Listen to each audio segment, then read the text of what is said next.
Okay.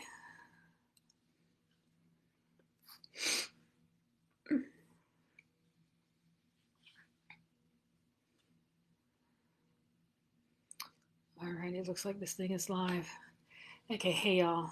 Don't worry, this is not going to be a 4 hour video. I am tired, and but but this seems like the easiest way to just do a quick update, because I know that there were a couple of people that were going to hop in or that can check this out afterwards. Anyways, I'm feeling really tired, which is a good thing. Um, uh, but the big thing I want to update is I'm I think I'm doing fine, all things considered. And I wanted to let everyone know that we think Carl is fine, and we have finally um, gotten him some help. Um, and he is feeling slightly better today than he did yesterday. But as most of you are probably aware, I have not been able to stop worrying about him because his symptoms were beginning to, my symptoms went from being okay to being critical very quickly. And now I have some underlying conditions, and that makes sense. But when we got me admitted to the hospital on Wednesday, Carl's symptoms started to get really bad, um, in a similar manner. Um, like it seems to me like he has pneumonia. And I mean, it's possible that he doesn't have COVID, that maybe he just caught pneumonia from me, but we don't know. It probably is COVID and pneumonia. But anyways, regardless of the details, um, I have been worried sick, unable to sleep. I mean, and I am being pumped full of steroids, and that's also why I had a 4 hour video yesterday, because I've I've been I've been on steroids for almost 3 weeks now. You know the number to 911. Thank God. Well, you know what? Boys are freaking stupid. Sorry, Carl. And I was just on the phone with both Carl and his mother, telling on him about how he is such a good caregiver when it comes to me. He harasses me constantly about needing to go to the doctor. But there are doctor's visits that I have been harassing him to make for 5 years that he still hasn't made. And so I think hearing that, y'all can understand how I'm in the hospital, he's at home alone, and his experience at the ER was different from mine, in that he was not prescribed medication when he left, even though his symptoms seemed extremely similar to mine. He was treated differently, and we don't know why he was treated differently. But because he's at home alone, and I've been harassing him for 5 years to go to the damn doctor, he still hasn't done it. Um, and there's no one to check on him if his oxygen gets too low at night. I have been worried sick. Yeah, I'm telling on you, Carl. Anyways, I just wanted to tune in and do this quick video to let you know that he is alive and he is feeling better today. And I have never, y'all know that I'm a sharer and I post a lot. Sometimes it just depends on how I feel. I definitely talk a lot if you're around me. Y'all know that I share stuff.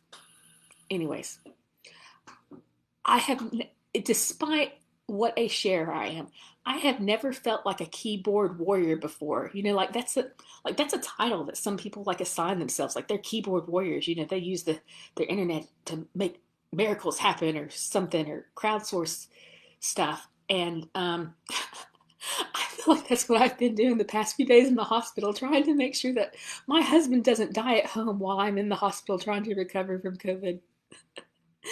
You calling for a truce, Carl? Is that what flag means? But anyways, I just wanted to let y'all know that today, so I've been talking to 5 million people in the hospital, outside the hospital, on the phone, through Messenger, etc. I've had people calling me wondering if I'm dead because they were trying to call me for 3 hours while I was on the phone with someone else. Because I've been trying to figure out who I needed to talk to get the information that I needed to figure out how to get coral treatment. And today, I'm happy to say I finally got the answers that I needed. And had some really good conversations with some really helpful people, and got to give the whole story so that they had the context to provide me the information that I was looking for.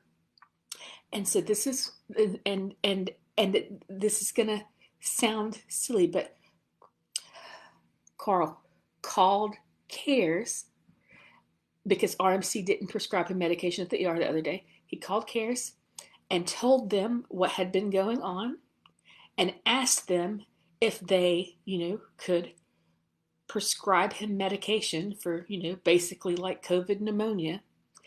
And they have prescribed him medication. So he now has medication, that was the, like, it's understandable he, might not be in a critical position. Like, the goal was to get him medicine so he didn't end up having to come back to the ER again and end up in the hospital. So anyways, he now has medication, and we also now know that if his breathing gets worse, he should go back to the ER. And I know that sounds like a common sense thing, but and I've been talking to some people about this today, but when they released me from the ER on Monday, I assume, and this is my perspective, that we naturally trust the judgment of our healthcare providers or professionals in whatever the field it is. And so on Monday, when they told me that they were considering sending me home, or they were trying to decide if they were going to send me home or if they were going to like basically hold me in the ER until a room opened. Because I think what happened is there were no rooms. The last person to receive a room had waited over 18 hours, and they were trying to decide if they held me. And I think it seemed to them that I was better off than I was, because as long as I was up here chilling on oxygen, I felt fine, because all my body needed was some extra air because my lungs aren't absorbing enough. And I wanted to be able to go home and recover, because I would much rather sit at my computer and play video games and post on Facebook than, hang out in a hospital room without having freaking internet, which is a whole nother story. We just had to upgrade my phone plan so I can have a little more internet, and it's still not enough internet for me to be able to do what I want to do on the internet. Anyways, what's this little face thing Carl's posting? But so I was fine with going home, but I didn't know that, I said that because basically when they told me that they were considering, I thought that meant, well, if they're considering it, then it's fine for me to go home and there's nothing for me to worry about, and if they're fine with me going home, like I probably don't need to come back. Like there's just like this natural, we just assume, oh, well, they're not worried about this, so I'm not going to come back.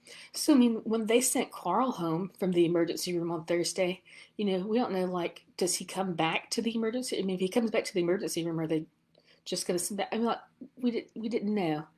And I'm starting to ramble, and I don't want this to be a long video, so I'm not going to talk much longer, but I just want to say that, we've got things figured out now, and I think, at this point, we just are both going to take our medicine and rest and hopefully heal. and I would still appreciate, all the prayers and good vibes and wishes, just because like this is like a rough thing. And I mean, Carl could always get worse, I could always get worse, but I feel very optimistic that we're both going to get better. I did see one of my doctors today, and I asked him some questions about my treatment, and I know that I'm going to be here for at least a few days. It could be longer. I'm fine to stay here however long I need to stay here. And basically, what's going on with me now is their goal is to get me off the oxygen. And I can say, I think that, and I told Carl this already.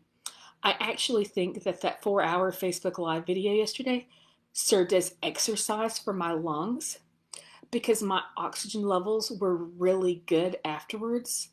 Um, I was able to not wear my oxygen for the first time in days, and my oxygen still stay in the 90s, like the mid to late 90s. Like I came and I put my oxygen sensor on after not wearing the oxygen for at least an hour because I showered and stuff, and my oxygen level was good. Um, so I know y'all worry about me wearing myself out and stuff, but like, okay, don't waste it. Yeah, thanks, Amber. I I feel tired tonight, but I think that I look and feel better too. I will also say that um, and some of y'all probably don't know this. At least I've been told this before. I've been on steroids for 3 weeks, and I'm starting to notice when you're on steroids a really long time, if I remember correctly, like it can make your skin like extra plump. Um, I was kind of like looking in the thing, and it's like I have like a little bit more of a youthful look. Like maybe the steroids are pumping up my face, but I don't know if that's really true or not. But I feel like that's something I had noticed and learned about in the past. Anyways, yes, I live streamed for 4 hours. Now I did a follow up post to let you know. Most of you don't know this, and most of you probably aren't familiar with streaming, anyways. But my not so secret advice is that I'm an avid video gamer, specifically League of Legends. And since Thanksgiving of last year, I have been experimenting with live streaming. I primarily stream video games on Twitch. Sometimes I will stream like art and design work, and I want to eventually do more of that since that's my profession. But I have been live streaming for almost a year now, and so I have now gotten um, used to and practiced at doing video and talking to people for hours online. And it's actually it's been a really interesting like social experiment. Like I'm really big in, most of y'all know this, I love building communities and helping people like make friends and make connections, and I love meeting new people. And the thing with streaming and video games is it's basically just a way to hang out. And during this pandemic especially, it has been a really amazing way to feel connected to a community of people. And I, it's something that, mostly young gamers. Oh yeah, Jonathan, you don't watch me play Diablo 2. And I'm not even a good streamer. I just do it for fun. Um, I actually started doing it because I'm a graphic designer. I wanted to make graphics for the Twitch channel because I thought they looked cool. Um, but I really haven't had time to like do much of that. So I just ended up like every now and then I'll stream what video game I'm playing, and I'll just chat with um, um, what happens is I have two monitors at home because I'm super geek. I'll be playing my video game on one monitor. on the other monitor, I have my stream up, and and I can see what my viewers are seeing, which is usually like I have it showing them my the video game footage of whatever I'm playing, plus like a little um, video thing of me, like you're seeing in my face right now, that like sits on it. But there'll be a chat room beside it, and people can send me text messages that I see while I play, and I can look over and read them and talk to them. And it's this the whole streaming thing, the live streaming thing. It's something that I think it's most popular with video gamers right now, but it is absolutely a amazing um, community and communication format for so many other things. I can definitely see it being used in education, just fun hanging out and stuff. This is a complete tangent to all this hospital stuff. But, but anyways, but so in response to me, Facebook live streaming 4 hours yesterday, Carl was but I didn't realize I had been going for so long. And when I finally shut it down, because I don't, I'm using my laptop right now to record this video so that I don't have to hold my phone because it's exhausting. And it's something I haven't really done before. And the interface that I see for the live video, like I haven't seen it before. And after I had been streaming for 4 hours, I close the stream and I see where Carl has messaged me on the side. He's like, please stop. You have been talking for so long. You are losing people, etc. And all of that is fine, because generally with live streaming, I mean, when I first encountered it, I didn't know what like the etiquette is. But usually when people stream, you're not expected to sit in there the whole time. People hop in and out as they want. It's a kind of like, hey, come pop in my house for a few minutes, say hello, and then, go do your own thing.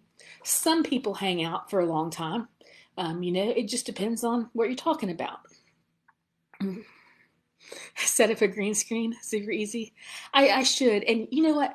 I do want my stream set up at home to to be better, but my issue at home is that my computer is in a corner, and if I want, and so the angle behind, I don't want to. I like where my computer is in my house, but if I want the background to look cool, which I would, I need to install something that drops from the ceiling, and I don't know, but I might have to pick your brain about that, Brian, um, because I've really enjoyed it, especially during this pandemic, and um, I just love talking to people and connecting, and think that there's a lot of cool things that can be done with it, professionally and just for fun. But anyways, so y'all don't worry about me talking for a long time, because I've I've been doing this for a while. It's kind of just been like a secret hobby of mine. But anyways, I really just wanted to let y'all know that, Carl and I are finally okay. This has been such a crazy experience. Um, I am it. Like there's the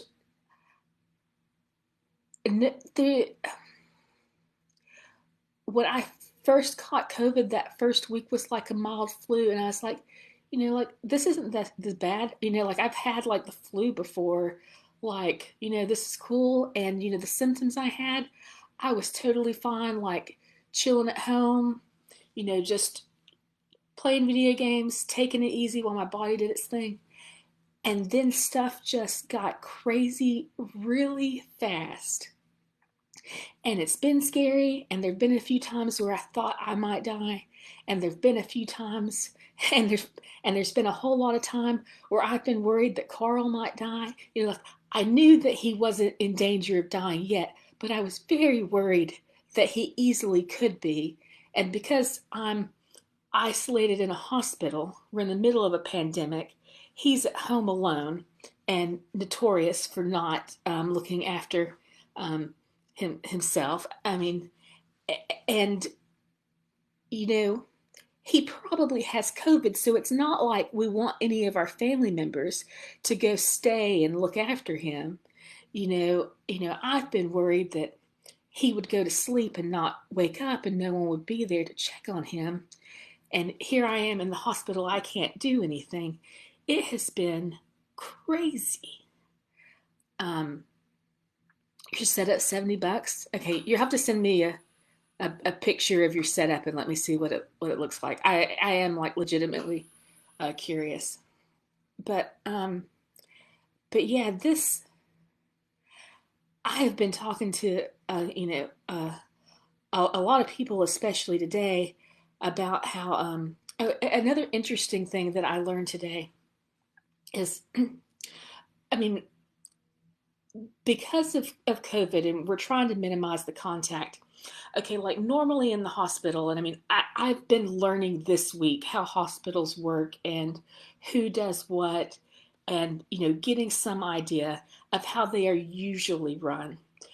But we're in a pandemic with this crazy virus, and you know, there are a lot of unknowns and a lot of um, new situations that patients and staff are having to deal with. And there is a lot of information that is not being communicated that some people may think is common sense or whatever. And there have been so there have been so many issues aside from just trying to get me and Carl help. But one of the things that I'm kind of excited about is well, first I learned today that I am the most lucid patient on this floor. Like everyone else is basically out of it. Um, I am the only person that is like awake all the time. And as far as I'm concerned, like that's a good sign. I'm the person that's awake all the time. I'm the only person that's really asking any questions. And I try not to ask 5 million questions too. But I didn't know this is my third full day in the hospital. Okay, let's see. Today's Saturday, right? I got to the hospital Wednesday at 4:30. I mean, I wasn't admitted into this room, but I have been in RMC since 4:30 Wednesday. But I am the only person like asking questions about what's going on. Now, I just assumed like some of the problems that I have been having, like just to give y'all a little problem, I know that they expect me to be coughing up pneumonia stuff. So I know that they expect that one of my needs is that I'm going to need Kleenex to cough. But because of all of the isolation and there's not as much FaceTime with the nurses, I was not oriented to my room when I arrived. And of course, I think they got me into the room at like, it was 1:30 or 2:30 in the morning. So it's the middle of the night. I wasn't oriented, like all I was told was basically how to adjust my bed, turn on the TV, turn on the lights, and there's a machine that I'm hooked up to, and I've got like 5 million things connecting me to it. And so my mobility is very limited. Like I cannot move around the room unless I'm unhooked. And I don't know what's okay for me to unhook and not unhook because I'm not a medical person. And no one told me. And there are no brochures in the room with information to tell me about this kind of stuff. And and yesterday, which was my second full day here, finally I asked because I know that there should be Kleenex in this room.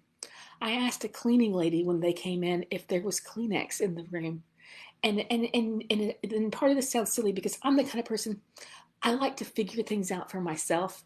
I don't like to ask for help. And even though they have all of these procedures, like they put on new mask and new gloves every time they come in the room, and instead of coming in the room as much to monitor me in person, there's a video camera that watches me so that they can see me. And then of course I have the phone and I can call them. But like I'm a do-it-yourself person. I don't want to bother people. But there was no information to orient me to the room. And I could not see that in this dark part of the room, there was like a tub that had some toiletries in it. And and finally, after being here for over 2 full days, I asked if there was Kleenex somewhere, and the cleaning lady pointed out that it was there. And when she pointed out it was there, she then pointed out that I had some toiletries, and that was when I was like, oh, so I can take a bath. And I know that sounds really silly, but that's what I was so excited about last night because I wasn't sure. I don't know how serious all of these, like, I don't know if, like, all the things they have me hooked up to, if I have to be hooked up to them like every minute because my life is in that much danger. Like, I don't know exactly how much danger my life is in exactly. Um, and yeah, so this has been a really um, overwhelming experience. And, I'm not a stupid person. And if I'm having this much trouble, I can only imagine how much trouble other people are having.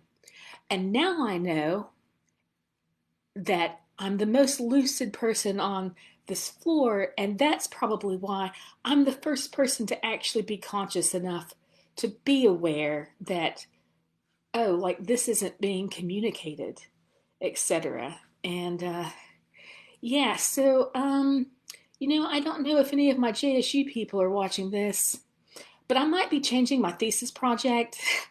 um, and the course of my career may very well change from this experience. And even though this whole situation sucks and stuff, in a way, I feel like I am glad that this happened to me because I am in a unique situation to where I am aware that I have professional knowledge that could be applied to this new pandemic situation that we're in and that could be utilized to help improve things for others. And so, I wasn't really planning. This was going to be super brief, and I'm going to end this very soon because I wasn't planning on talking about all of the video, but it comes up naturally, and hopefully at least one of you like are listening to this and whatever, and if not, like I've just been talking about this, and it feels good to talk things out, and I can later go back and look at this video and be reminded of my ideas. But Carl and I think are doing well, and I am very hopeful that we're both going to be okay. Um, but I do know that I still need to take care of myself, and I have a lot of healing. And like I said, the plan, my treatment plan right now, I don't know how long I'll be here. I'm pretty sure that I'll be here. I'm pretty confident that I'm definitely going to be here at least until Monday. I could be here longer. I'm fine with them keeping as long as they need me because I want to recover and not come back. But also,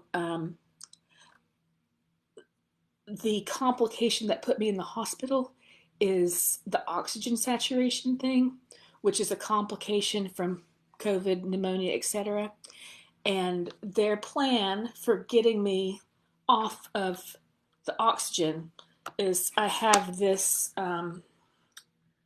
Valdine, I have this thing, which I think I showed a little bit yesterday, and I'm supposed to use this thing 5 times every 15 minutes, and basically I um, I breathe in air from this thing to put air in my lungs, to expand my lungs. We're trying to increase my lung capacity, and stretch my lungs. And so I'm to use this tool to exercise and stretch my lungs so that my lungs can hold and process more air. And if I'm a good Carol and I do my exercise as well, I feel pretty confident um, that doing this will help get me off of needing to be hooked to an oxygen machine. So, so hopefully seeing and knowing what, they are still pumping me full of drugs and stuff, which is definitely helping. But the drugs can't enlarge my lungs. Um, and I learned a few other things about what's going on in my body with the COVID. There's all these weird complications and stuff, but that's basically like the most essential part of what's going on. Okay, so it's been 30 minutes, so that's good.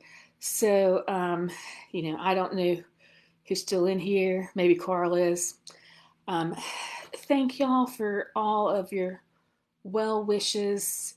Um, and I still plan to blog, and I will probably do more video updates, and it's my hope most of my video updates will be pretty short.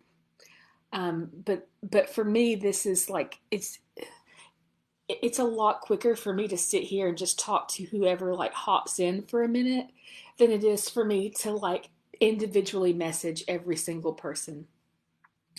But I freaking want y'all to know that, even if your comment is just like a freaking high five or thinking of you, I really appreciate them. Like, I appreciate all of the good energy.